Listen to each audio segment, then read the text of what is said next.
Leslie Leins is joining us today on the Living the Farm Life podcast. I'm so excited you're here. You're a 2008 graduate from the Purdue PharmD program, and you're currently working as an emergency room pharmacist at Lutheran Hospital in Fort Wayne, Indiana. So excited to hear your story.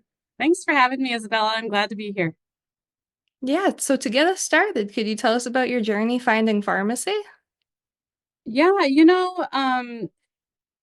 math and science was really were always my best subjects in school. I don't have a creative bone anywhere in my body.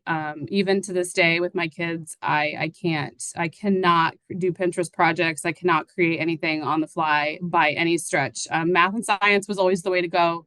Um, Math specifically.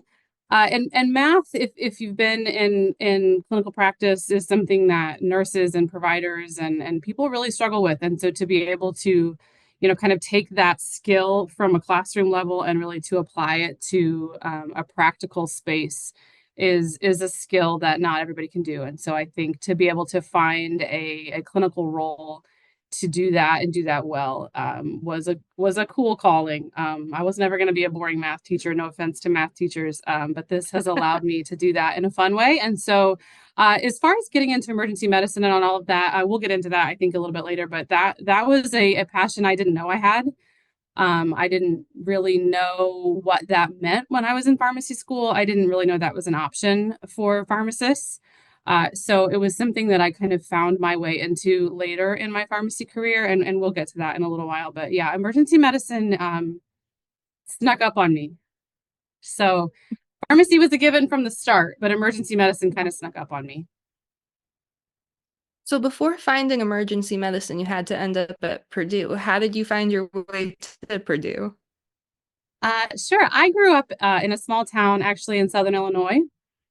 My family friend, one of my parents' family friends, owned an independent pharmacy in our town. And that summer, I was looking for a job. It was air conditioned and it paid more than minimum wage. And so it was clutch. It was the best summer job there was. I went into it, to be honest with you, for those two reasons and ended up loving it. The patient care, the camaraderie between the pharmacists, just the difference that they were making in patients' lives. And again, as a small town, and so everybody knew everybody, and just to be able to make those differences in patients' lives for people that I knew. It turns out that pharmacist was a Purdue grad, is still a Purdue grad. The other pharmacists that worked in that pharmacy were Purdue grads. My parents are from Indiana originally, and so I found myself at Purdue. It was the only option. It was presented to me as Purdue is where you will go. Purdue is the only option. Purdue is where you go. I was given the swag. I was given old, classic flags and foam fingers and all of the things. And I found myself at Purdue, and I have never, for 1 second, looked back. I met my husband at Purdue. He's a Purdue Pharmacy grad also, which is not uncommon. I'm sure you know, Isabella, just in your classes, but Yeah. that's not uncommon. So yeah, I have never looked back. But yeah, I credit that pharmacist at, again, that job that I went to for the air conditioning and the pay at the time. And it changed my life. Purdue has changed my life.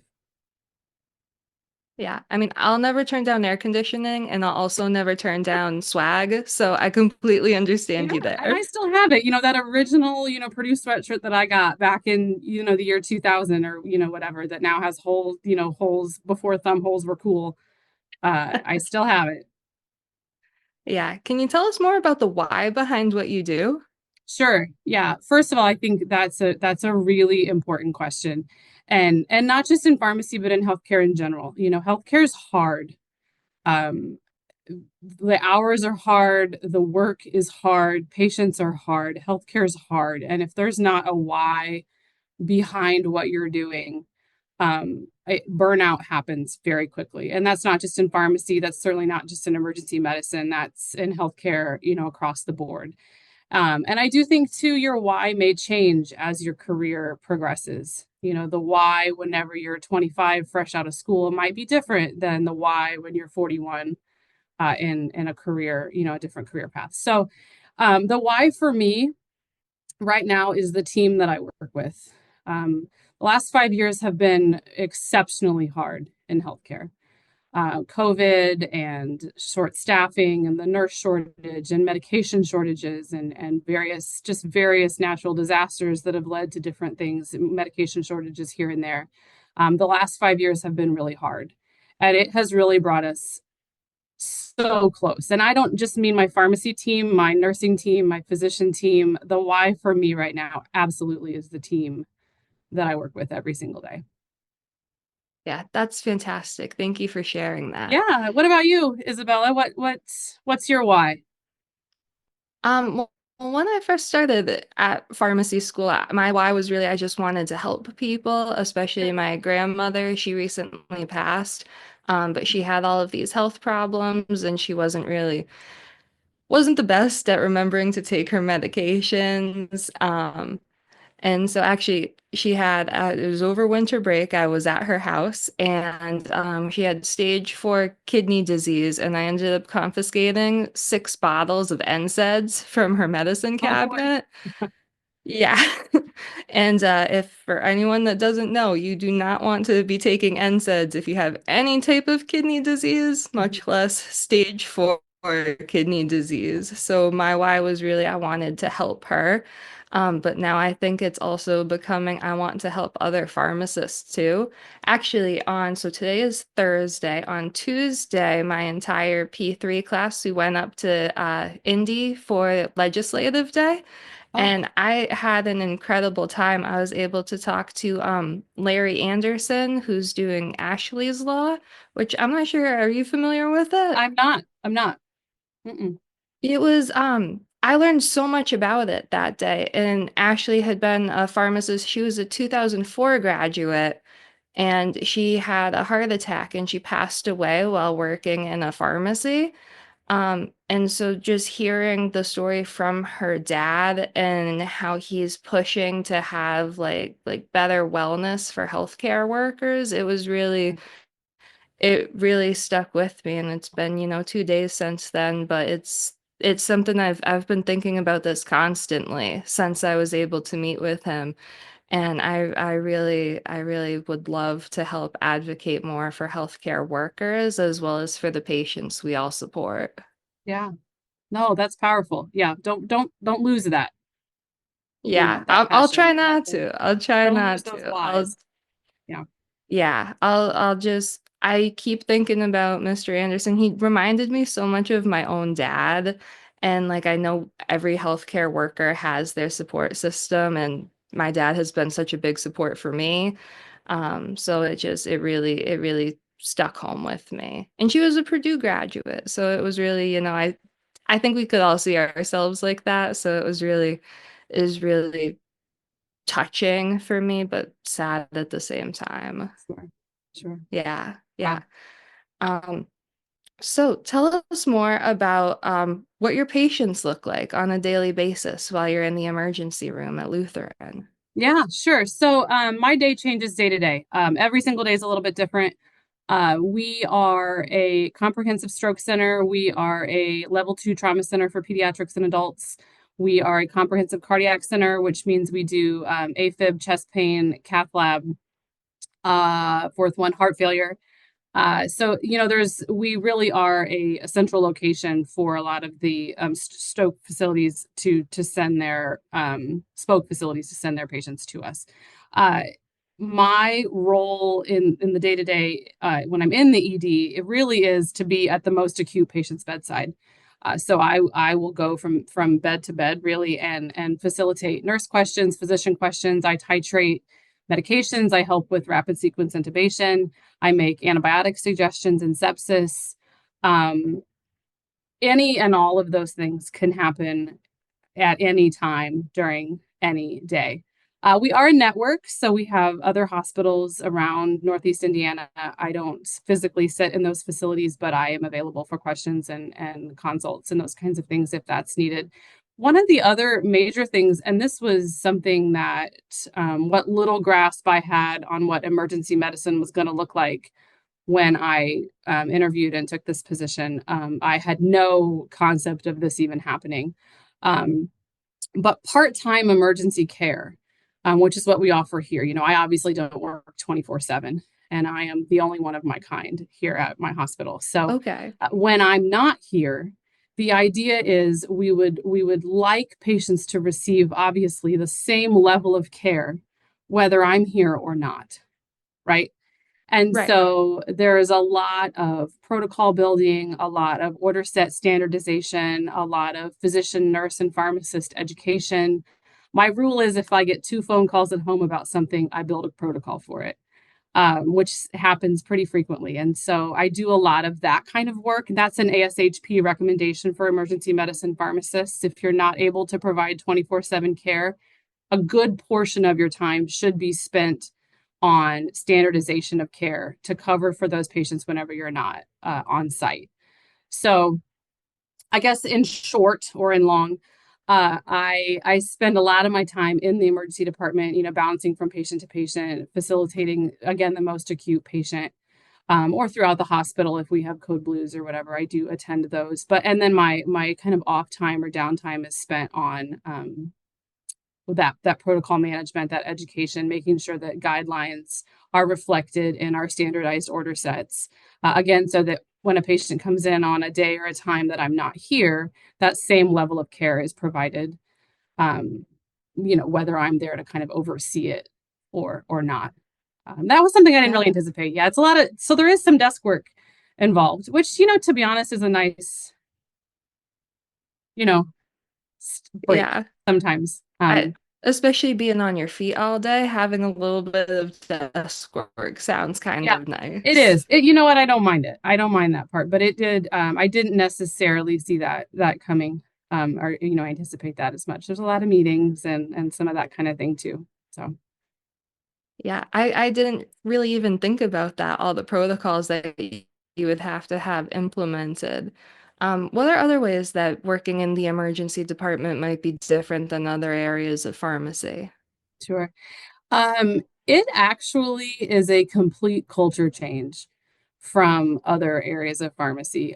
In pharmacy, we are taught indication driven care, right? So we have an indication, we start a medication, and we monitor for results, right? We write soap notes, we write treatment plans, we all of the things that I'm sure you're focusing a lot on in your schooling, and those are the things that will continue into your career. A lot of indication driven care.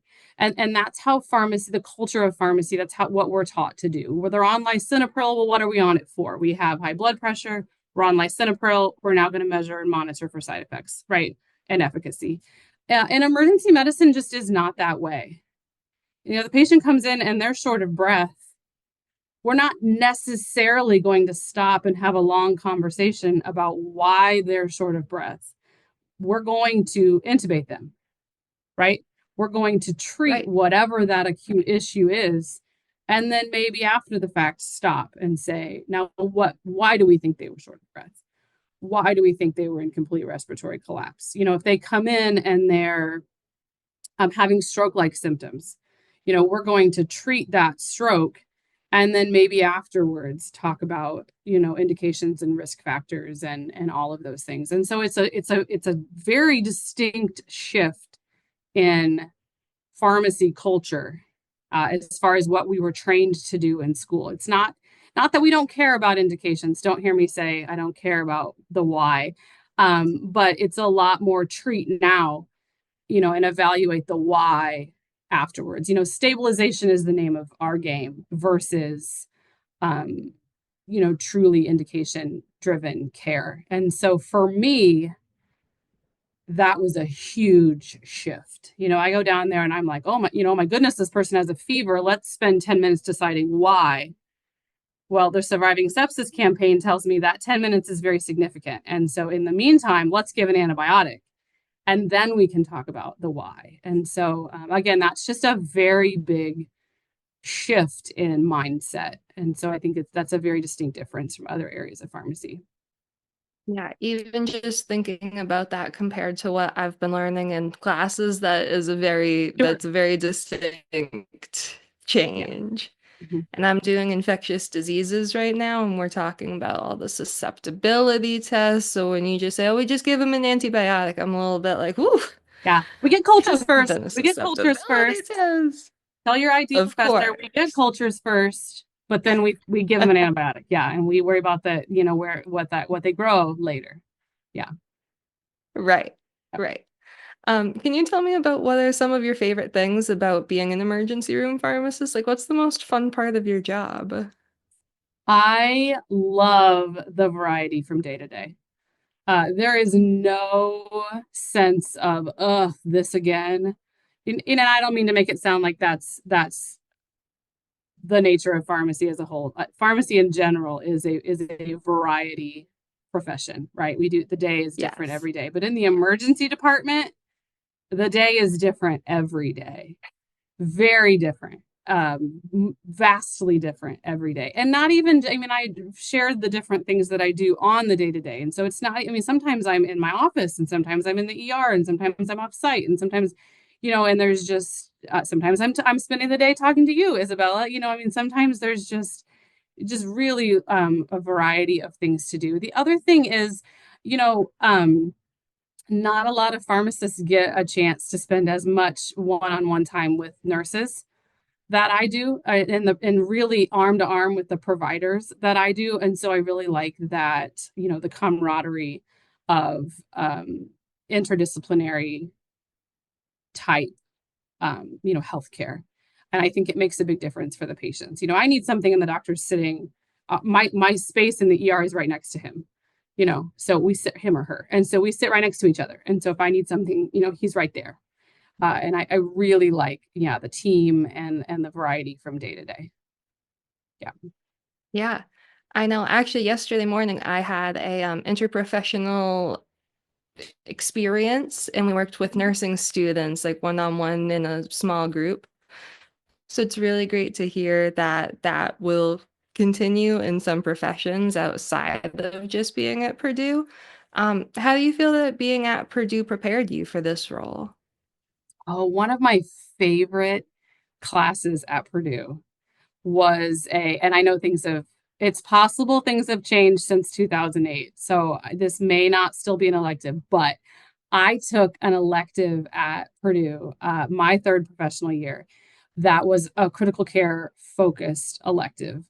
And the two professors that taught it, and we talked about, critical care things. We talked about sedation and we talked about paralytics and we talked about, vasoactive meds and all of the meds. Well, and that was fine. I enjoyed that. But what I really enjoyed was the enthusiasm and the confidence and just the excitement for the profession that they brought to each lecture. It was I don't know what you'd call it, but not a podium based lecture. We were in a classroom and we sat in small groups. I don't know what that is called, but Yeah, you know what I mean. It was a little less formal, and just the right. excitement that they had as they walked around. I thought these two love pharmacy. This is not just I'm here to talk to you about this because they're paying me to do it, and I have a, you know what I mean. I mean, it was an exciting Right. time for them, and I think the Purdue professors, that's how I felt. They were excited to be there. And I have taken that into how I precept students and residents. And sometimes I'm too much. I get it. They're like, calm down a little bit about, it's just pharmacy. But I think, that enthusiasm and that joy and that excitement for the profession was what Purdue gave me, and I think that's irreplaceable. Yeah. That's important to me. But what about you? Yeah. What do you think is as has Purdue changed that much since 2008, or you still feel I think we still have the excitement? critical care elective. I'm not in it, so Which is fine. I I mean, I'm can't not I married can't to the say field. 100%. Oh yeah, but I think we might still have that. I think I saw on the list of electives that we offered. But I completely agree with you with the enthusiasm. I'm really interested in nuclear pharmacy, and so just being Yeah. here on Dr. campus Rutherman, with that, same thing. yes. Just the excitement that she brings and the enthusiasm. I'm sorry, I didn't mean to interrupt you, Isabella.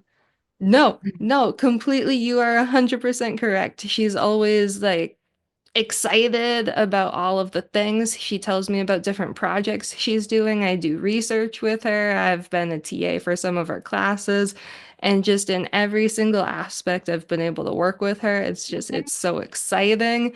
And all of her students get so excited to do it too. And it's also a lot less formal than some of the other courses that we have, where sometimes she it sounds bad, but she will deliberately set us up for failure in some of our lab courses in nuclear Yeah. just to see how we turn around and make it positive. But she gets so excited when we fail that it's a wonderful experience, and I completely agree with you with the enthusiasm. It just makes me really excited to continue being in this profession.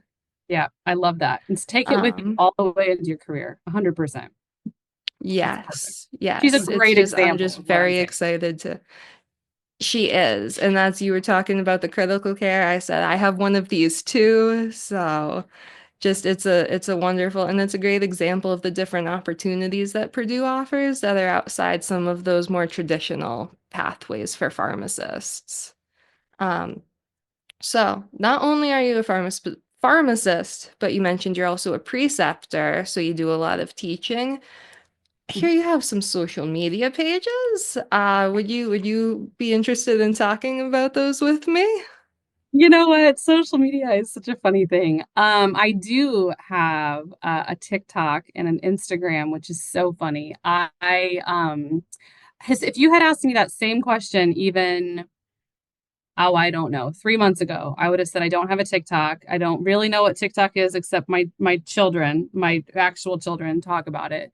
But I had always had nurses or physicians or people say, "Oh, you just have a way of saying things or a way of explaining it that makes sense. You should have a TikTok channel." And I would laugh and, that's ridiculous. Who wants to listen to me talk?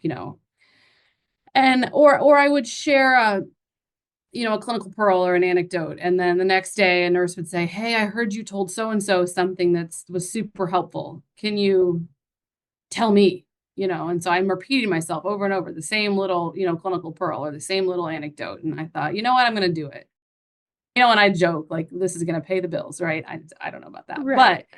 uh, but yeah. So I started a TikTok channel, Farm ER Life, and uh, yeah, now I have like 2,300 followers, which my son thinks is cool. I don't know if that's a lot or a little, but yeah, and it's geared towards nurses and pharmacy students, pharmacists that are interested in just learning a little bit more about emergency medicine. I do little snippets about various things that come to mind.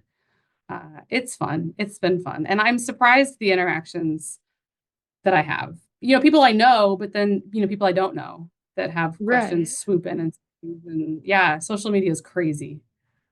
I can't say I follow you on TikTok because I don't have one of those just yet, but I have been following you on Instagram ever since we had someone else on the podcast who talked about your page.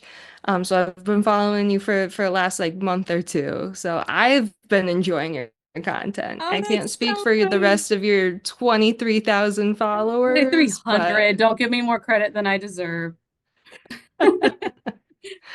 so it'll be 23,000 soon. We'll see. We'll Don't you see. And then I'll worry. retire. No, I'm just kidding. I'm just kidding. Hey, I believe in you. And I've been really enjoying the content. So I'm going to be sharing this around, telling everybody I know, especially the people I know about to go on rotations. Yeah. I know the TikTok page for you It's been because fun. it's been really helpful for me, especially like as I think about going on rotations because I'm kind of stressed about it. But watching some of your TikToks makes me feel a little more like oh I got this. Yeah. I can I do just think, this. So that's been emergency medicine is just not something that, and even various levels of acute critical care medicine is just not something that we focus a lot on in pharmacy school. A lot of those orders, a lot of those medications, just a lot of that stuff happens before it ever crosses the screen of the inpatient pharmacist for data review or order entry review. Those are things that happen at the bedside. Those are procedural meds.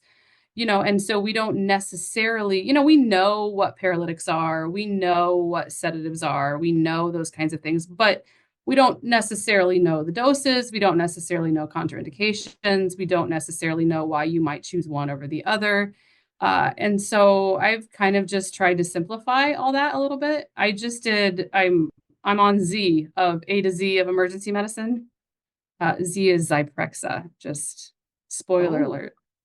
But I haven't I done it feel yet. honored to get this Yeah, spoiler. yeah, sneak peek. So yeah, I haven't done that one yet, but yeah, and so it's just the idea is just little snippets, little things that you don't have to go super in depth. I'm not talking about, the organic chemistry of it all or anything like that, but just little bits that maybe you might remember, in the moment.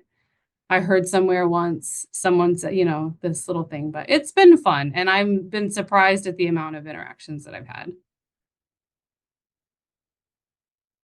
Yeah, that's really exciting. And again, as one of your followers, I can say I greatly appreciate you doing that. All right, so I have one last question for you before I wrap up this podcast. At the end of every episode, I like to ask a little fun question. So my fun question for you is, what do you think the happiest color is and why? Um, the happiest color is definitely blue. And I'm going to say any shade of blue. I think, Okay. and I think that's controversial. I think people are going to say if you took a poll, you'd get like red, you might get like yellows or oranges. People are going to think like bright makes you happy. And I disagree. And hear me out. Here's why. I'm 41 years old. Okay. And I think what makes me happy now is sleep. And I think that blue is relaxing and peaceful, and blue induces, like calm and sleep, and sleep brings happiness. And so I'm going to say blue. Final answer. Okay. All right. I like it. I was definitely expecting yellow, but blue in your Yeah, reasoning, I that's like what it a I'm lot. saying. I think if you took a poll, people are going to think yellow, but then I want you to give them my reasoning, and I think people might feel differently. So, Yeah, no, you've convinced me. All right. But it's been so fun having you here today. Thank you for joining me on the Living the Farm Life yeah. podcast. Yes, thank you, Isabella. It was so nice chatting with you.